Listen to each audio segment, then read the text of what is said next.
আসসালামু আলাইকুম রহমতুল্লাহ। 7 নং বোর্ডে আমাদের আরও একটি প্রিয় মানুষ সহকারী মৌলবীর ভাইবা দিয়ে এসেছেন, তো আমরা ভাইয়ের অভিজ্ঞতা শুনবো। আসসালামু আলাইকুম, আমার নাম মোহাম্মদ এহসানুল্লাহ হাফিজ। আমি রাজশাহী জেলা থেকে এসেছি। তো আমি 7 নম্বর বোর্ডে ছিলাম। তো আমি সালাম দিয়ে প্রবেশ করার পর আমাকে বলে বসুন, আমি বসলাম। তো আমাকে প্রথমে জিজ্ঞেস করলো যে আপনি একটি মানে কোন বিভাগ থেকে করছেন। আমি বললাম হাদিস থেকে। তো বললো একটা মুখস্থ হাদিস বলেন। তো আমি বুখারী শরীফের সেই হাদিসটা পড়ছি, মানে মুখস্থ বললাম। এখানে বললাম অর্থ বললাম। তো বললো যে একটি তারকিব করেন। তো বললো সরি, এই মুহূর্তে আমার মনে পড়ছে না। তারপরে আমাকে জিজ্ঞাসা করা হলো হাদিস কাকে বলে, সেটা বললাম।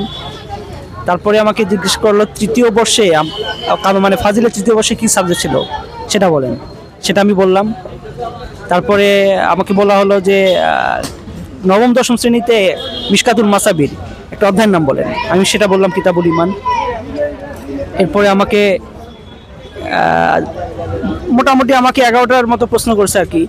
তো আলহামদুলিল্লাহ আমি মোটামুটি 7টা-8টার মতো পেয়েছি। আশা করি যে ইনশাল্লাহ, এবং ওনাদের ভাবভঙ্গি দেখে যতটুকু বুঝলাম যে আলহামদুলিল্লাহ। তবে আমার যতটুকু মনে এত প্রশ্ন 11টা-12টা প্রশ্ন এখন আমি পর্যন্ত কারণে আমাকে অনেকগুলো প্রশ্ন করছে। তো যাক, আল্লাহ মানে আজকে আশাবাদী যে ইনশাল্লাহ এখন টিকিট আল্লাহর ইচ্ছা। আসসালামু আলাইকুম। জি ধন্যবাদ ভাই, কোনো অভিজ্ঞতা মতামত আমাদেরকে শেয়ার করার জন্য।